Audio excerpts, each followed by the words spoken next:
ఇదే అంశంపై మరింత సమాచారం కర్నూలులోని జానకినగర్ నుంచి మా ప్రతినిధి శ్రీరామ్ అందిస్తారు.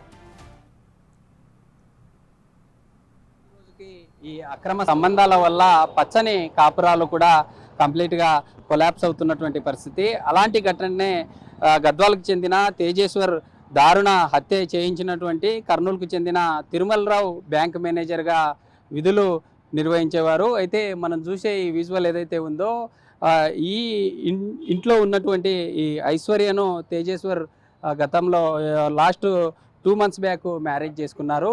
ఈ ఇంట్లోనే ఈ బ్యాంక్ మేనేజర్ తిరుమలరావు అఫైర్స్ పెట్టుకున్నటువంటి తమ తల్లి సుజాత ఎవరైతే ఉన్నారో మొదట సుజాతతో అఫైర్స్ పెట్టుకున్నారు. ఆ తర్వాత ఐశ్వర్య అనేటటువంటి ఈ స్వీపర్ కూతురు ఎవరైతే ఉన్నారో అమ్మాయితో కూడా అఫైర్స్ పెట్టుకున్నారు. అఫైర్స్ పెట్టుకున్న తర్వాత ఇదంతా కూడా పథకం ప్రకారమే వీరు ఏదైతే ఇటీవల దారుణ హత్యకు గురైన తేజేశ్వర్ ఒక లైసెన్స్డ్ సర్వేయర్గా పనిచేస్తూ ఉన్నారు. సర్వేయర్గా పనిచేస్తున్నటువంటి తేజేశ్వర్ను అతి దారుణంగా గద్వాల నుంచి తీసుకొని వచ్చే సమయంలో స్విఫ్ట్ డిజైర్ కార్లోనే అక్కడ కార్లో కూర్చున్నటువంటి 2 వ్యక్తులు ఈ యొక్క కత్తితో గొంతు కోసినటువంటి ఘటన ఇప్పుడు 2 తెలుగు రాష్ట్రాల్లో కలకలం రేపెత్తిస్తుంది. ఇక్కడ మనం చూసే విజువల్ ఏదైతే ఉందో ఈ ఇంటి సమీపంలోనే ఇక్కడ నుండి నేరుగా రోజు బ్యాంకుకు వెళ్ళి కసువు కొట్టి వచ్చేదంటూ స్థానికులు కూడా చెప్తున్న పరిస్థితి. అయితే ఇక్కడే స్థానికంగా కాలనీ వాసులు ఉన్నారు, వారితో కూడా మాట్లాడదాం. అంటే కాలనీలో వీరు గతంలో ఎలా ఉండేవారు అనే అంశాలు వారితో మాట్లాడదాం. మనం చెప్పండి, ఈ ఏదైతే ఈ సుజాత ఇప్పుడు ప్రజెంట్ తేజేశ్వర్ను హత్య చేసినటువంటి దాంట్లో ప్రధాన పాత్రగా ఉన్నటువంటి ఐశ్వర్య వారు తల్లిదండ్రులు కానీ ఐశ్వర్య అమ్మాయి ఎలా ఉండేవారు మీ ఏరియాలో ఉండే సమయంలో, ఎలాంటి పరిస్థితి? సుజాత అనే ఆమె ఇక్కడ ఉంటుంది సార్ మా దగ్గర, మా గేర్లో జానకినగర్ వాస్తవంలో మేము. సుజాత అనే అమ్మాయికి 2 పిల్లలు, ఆడపిల్లలు, ఓ పిల్లడు. రీసెంట్గా పిల్లోని కొడుకు కూడా చచ్చిపోయాడు. ఆ కొడుకును కూడా ఇల్లే చంపినారని మాకు అనుమానం వస్తుంది. ఎందుకంటే ఈ విషయం పైన ఈ అమ్మాయి మొన్న 1 నెల కిందట మ్యారేజ్ అయింది. మ్యారేజ్ అయిన తర్వాత ఒక పెళ్ళి జరిగిన తర్వాత పెళ్లి కొడుకుని తీసుకుపోయి చంపేసినారు. సుజాత ఆమె కూతురు కలిసి ఒక మేనేజర్ని ఉంచుకున్నారని మాకు ఇప్పుడు తెలిసింది. ఇటువంటి సమాజంలో ఉండకూడదు, సమాజానికే చెడ్డ పేరు, మా జానకినగర్కి చాలా చెడ్డ పేరు వస్తుంది. కాబట్టి వాళ్ళని చాలా కఠినంగా శిక్షించాలని కోరుకుంటున్నాము. తర్వాత వాళ్ళ ప్రవర్తన గురించి తెలిసినందుకు మాకు చాలా చింతిస్తున్నాము. వాళ్ళనైతే మేము గేర్లో ఉండదలుచుకునియలేదు. కావున మీరు గవర్నమెంట్ వాళ్ళు స్పందించి దీన్ని కఠిన చర్యలు తీసుకోవాలని కోరుకుంటున్నాం. గతంలో ఏదన్నా ఇలాంటి నేర చరిత్ర వాళ్ళ తండ్రికి కానీ వాళ్ళ తల్లికి ఏదన్నా ఉండేదా? ఈ ఐశ్వర్య వాళ్ళ తల్లిదండ్రులకు తల్లి అయితే భర్త చనిపోయి చాలా రోజులైంది సార్, చనిపోయి. కానీ ఆమె మాత్రం చాలా నీట్గా ఉండడము, ఆమె ప్రవర్తనలో మాకైతే డౌట్ ఉన్నది. కానీ ఇదంతా తెలియదు. తెలిసిన తర్వాత ఈ పరిష్కారం జరిగింది. కావున మీరు ఏదైనా చేసి దీన్ని కఠినంగా శిక్షించాలని కోరుకుంటున్నాము. కాలనీలో వీరు ఎలా ఉండేవారు, ఇక్కడ ఉన్నటువంటి ఇంట్లో ఐశ్వర్య వాళ్ళ తల్లి సుజాత వాళ్ళ యొక్క క్యారెక్టర్ ఎలా ఉండేది? ఆమె ఒకప్పుడు ఒక స్వీపర్, టీజే కాంప్లెక్స్లో స్వీపర్గా పనిచేస్తూ ఉండేది. అక్కడ ఆమె పనిచేస్తూ మళ్ళీ కెనరా బ్యాంకులో స్వీపర్గా చేరిందన్న విషయం మాకు ఎవరికి తెలియదు. ఇక్కడ ఆమె షాపులలో పనిచేసే స్వీపర్గానే ఉండింది. అయితే ఆమె కెనరా బ్యాంక్ మేనేజర్ తిరుమలరావు గారిని ఉంచుకొని ఉన్న విషయము మాకు మీడియా ద్వారానే తెలిసింది. మాకు ఇంతవరకు ఏం తెలియదు. కానీ ఇక్కడ చాలా చూడడానికేమో బాగా కనపడేది, బాగుండేది. తర్వాత ఆ పాప ఫస్ట్ ఎంగేజ్మెంట్ అయ్యింది. ఐశ్వర్య అనే అమ్మాయికి ఎంగేజ్మెంట్ అయితే అయ్యింది. తర్వాత క్యాన్సిల్ అయింది. మేము మ్యారేజ్ చేసుకోవడం లేదు, క్యాన్సిల్ అయ్యి మరి ఏం జరిగిందో ఇంకొతను అతనికి ఫోన్ చేసి, తేజేశ్వర్ అనే అతనికి ఫోన్ చేసి మళ్ళీ ఏం మాట్లాడుకున్నామో పెళ్లి జరిగింది. పెళ్లి జరిగిన తర్వాత ఆ తిరుమలరావు అనే అతను వీళ్లకు సపోర్ట్ చేసి ఆయన ద్వారానే ఇవన్నీ జరిగినాయి. అంటే ఈ ఐశ్వర్య తమ తండ్రి ఉండే సమయంలో ఎలా ఉండేవారు, తండ్రి మరణించిన తర్వాత వారి యొక్క క్యారెక్టర్లో ఎలాంటి మార్పులు వచ్చినాయి? అంటే ఈ మధ్యలోనే ఇలా క్రైమ్గా వాళ్ళ యొక్క మైండ్ సెట్ మారిందా, లేకుంటే ఎలా ఉండేవారు? ఆమె తండ్రి ఉన్నప్పుడు ఇక్కడ లేరు. ఆమె తండ్రి ఉన్నప్పుడు ఇక్కడ లేరు. తండ్రి చనిపోయిన తర్వాత ఇక్కడికి వచ్చినారు వాళ్ళు. అంటే ఆమె భర్త చనిపోయినప్పుడు కూడా ఆమె రాలేదంట ఇక్కడికి. భర్త చనిపోయినప్పుడు కూడా రాలేదు. కానీ ఎప్పుడైతే భర్త చనిపోయినాడో తర్వాత ఆమె ఆస్తి కోసము, ఆస్తి పోతుందనే ఉద్దేశంతో అప్పుడు చిన్న కుట్టం ఉండేది. ఇదంతా ఆ కొట్టము ఉన్నప్పుడు మాత్రము మరి ఎక్కడున్నారో మాకు తెలియదు. కొట్టం తర్వాత సడన్గా కొట్టం పడేసి ఇంత బిల్డింగ్ లేపినారు. ఇంత బిల్డింగ్ వాళ్ళు ఎక్కడి నుంచి వచ్చింది మాకు కావాలి ఆన్సర్. ఇంత పెద్ద బిల్డింగ్ వాళ్ళకి ఎక్కడి నుంచి వచ్చింది? అంటే గతంలో బ్యాంక్ మేనేజరే వీళ్ళకి లోన్ కేటాయించారు. లోన్ కేటాయించిన తర్వాత ఇక్కడికే తిరుమలరావు అనే మేనేజర్ కూడా ఇంటికి వచ్చేవాడని చెప్తా ఉన్నారు. అలాంటివి ఏమన్నా మీ దృష్టికి ఏమన్నా వచ్చాయంటారా? తిరుమలరావు అనే అతనితో సంబంధం ఉంది అని కొంచెం మాత్రం మాకు తెలుసు. కానీ రాత్రి వచ్చిపోతున్నాడు అని అనుకుంటున్నాం. మేము పట్టుకోవాలని చాలాసార్లు చూసినాము. ఆయన మాకు ఎస్కేప్లో దొరకలేదు. దొరికింటే సంఘటన ముందనే మాకు తెలుసుండేది. కానీ తిరుమలరావు గురించే ఇదంతా జరిగింది అని మా ఊహాగాహన. తర్వాత ఈ ఆస్తి మొత్తం ఆయన గురించే వచ్చింది, ఆయనే కట్టించినాడు అని రూమర్ ఇల్లు.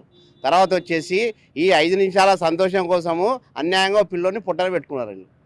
దీన్ని మాత్రం కఠినంగా శిక్షించాలా. మేమైతే వాళ్ళని మాత్రము గేర్లో ఉండదలుచుకోలేదు. మా గేరికే అవమానము, గేరికే కాదు కల్లూరుకే అవమానము, కర్నూలుకే అవమానము. బ్రదర్ చెప్పండి, ఇక్కడ ఉండే ఐశ్వర్య తమ బ్రదరు నవీను నిజంగా చనిపోయారా, లేకుంటే వీరి చెల్లెలు వాళ్ళ అమ్మ అందరు కలిసి ప్లాన్ ప్రకారమే చంపించారు? ఉండొచ్చు సార్ అదైతే. కాకపోతే ఏంటంటే సార్ ఇంతకుముందు నుంచి ఇక్కడ ఏంటంటే వీళ్ళ ఈ ఇంటి మీద ఉన్న సమస్యలు ఏంటంటే సార్ వేషలుగా తిరిగే వాళ్ళు ఉంటారు కదా సార్ బస్ స్టాండ్ దగ్గర, వాళ్ళకు కూడా అడ్డలాగా ఏర్పడింది సార్ ఇక్కడ. అంటే వాళ్ళకి ఇంటి వాళ్ళకి మినిమం ఒక 150 ఇచ్చి ఇంటి వాళ్ళకి ఒక 5 మినిట్స్ కానీ 10 మినిట్స్ కానీ వాళ్ళకి అప్పచెప్పి వాడుకునేవాళ్ళు. ఓ రూమ్ లాగా ఏర్పాటు చేసుకొని వాళ్ళు చేసుకునేవాళ్ళు. శివమ్మ అంట అత్తగారు అంటే సుజాత అమ్మగారి అత్తగారు ఉన్నప్పుడు వాళ్ళు ఇట్లా ఏర్పాటు చేసుకున్నారు. సో వాళ్ళ నుంచి వచ్చినదే ఇదంతా అంత ఎట్టంటే చాలా చెడ్డ పేరు వచ్చేసింది సార్ వీధికి ఇక్కడ కల్లూరులో.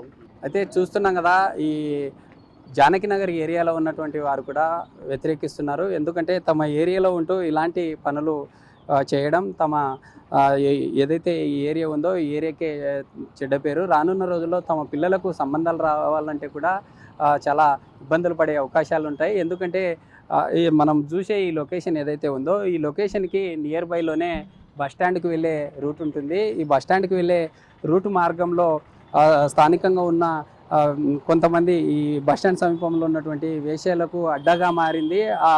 గతంలో ఎవరైతే సుజాత అత్త ఉన్నారో సుజాత అత్త ఉండే సమయంలోనే ఇదంతా కూడా అడ్డాగా మార్చుకున్నారు. అడ్డాగా మార్చుకున్న తర్వాత మనం చూసే ఈ విజువల్ ఏదైతే ఉందో ఇటు నుంచి బస్టాండ్ నుంచి వచ్చే మార్గం ఇది. ఈ మార్గం గుండానే ఇక్కడ మనకు కనిపిస్తున్నటువంటి ఈ కొట్టాలు ఏవైతే ఉన్నాయో కొట్టాలతో పాటు ఇప్పుడు ప్రజెంట్ ఐశ్వర్య తమ ఇల్లు ఏదైతే ఉందో ఐశ్వర్య వాళ్ళ ఇంట్లో కూడా ఇక్కడ అమౌంట్ ఇచ్చి ఇక్కడే కొంత ఇల్లీగల్గా నడిపేవారంటూ కూడా స్థానిక ఉన్నటువంటి ఏరియా వారు చెప్తున్నటువంటి పరిస్థితి. అయితే గతంలో ఉన్నటువంటి అలిగేషన్లో గతంలో ఫిర్యాదు చేసినా ఎక్కడ ఎలాంటి మార్పు రాలేదు. ఈరోజు జరిగిన ఘటనకు సంబంధించి ఈ తీవ్ర స్థాయిలో ఈ యొక్క కాలనీవాసులు మండిపడుతున్నటువంటి పరిస్థితి. అయితే ఈ ఇంట్లోనే ఇక్కడ నుండి నేరుగా రోజువారీ తమ తల్లి సుజాత ఇక్కడ నుండి బ్యాంకు వెళ్ళేవారు. బ్యాంకు వెళ్ళి అక్కడున్న స్వీపింగ్ వర్క్ ఏదైతే ఉందో అదంతా అయిపోయిన తర్వాత ఇంటికి వచ్చేవారు. ఈ విధంగా కొనసాగే క్రమంలోనే ఐశ్వర్యతో కొంత అఫైర్గా ఏర్పడింది. అఫైర్గా ఏర్పడిన తర్వాతే ఏదైతే ఇటీవల పెళ్లి చేసుకున్నటువంటి ఐశ్వర్య తమ భర్తను ప్రీ ప్లాన్డ్గా మర్డర్ చేయాలనుకొని ప్లాన్డ్గా ముందుకెళ్ళినటువంటి పరిస్థితి. ఎందుకంటే మే 17వ తేదీ మ్యారేజ్ చేసుకున్నారు. జూన్ 17వ తేదీ ఎగ్జాక్ట్గా ఇంటి నుండి బయలుదేరి గద్వాల నుండి కర్నూలుకు వచ్చే క్రమంలో ఒక భూమిని సర్వే చేయాలంటూ తీసుకొని వచ్చే క్రమంలోనే కారులో ఉన్నటువంటి బ్యాక్ సైడ్ కూర్చున్న ఇద్దరు తమ గొంతు భాగంలో కత్తితో పొడిచినటువంటి పరిస్థితి. వెంటనే పక్కన నుండే డ్రైవర్ కూడా ఏదైతే స్టమక్ భాగంలో వెంటనే కత్తితో పొడిచారంటూ కూడా పోలీసుల ప్రాథమిక విచారణలో దర్యాప్తులో తేలుతూ ఉన్నాయి. ఎందుకంటే అక్కడి నుండి స్విఫ్ట్ డిజైర్లో నేరుగా ఆ యొక్క డెడ్ బాడీని కర్నూలుకి తిరుమలరావు దగ్గరికి తీసుకొని వచ్చిన తర్వాత అది కన్ఫర్మ్ చేసుకున్న తర్వాత 3 lakhs అమౌంట్ ఇచ్చారు. 3 lakhs అమౌంట్ ఇచ్చిన తర్వాత అక్కడి నుండి గోరుకల్లు రిజర్వాయర్కి వెళ్ళి ఆ యొక్క సమీపంలో పినాపురం సమీపంలో డెడ్ బాడీని పారేశారు. పారేసిన తర్వాత అక్కడ గొర్రెల కాపర్లు గమనించిన తర్వాత పోలీసులకు ఇన్ఫర్మేషన్ ఇవ్వడం జరిగింది. 18వ తేదీ తేజేశ్వర్ తమ బ్రదర్ ఎవరైతే ఉన్నారో పోలీసులకు ఫిర్యాదు చేశారు. ఫిర్యాదు చేసిన తర్వాత పోలీసులు ఈ కేసును ఛేదిస్తూ ముందుకెళ్తున్న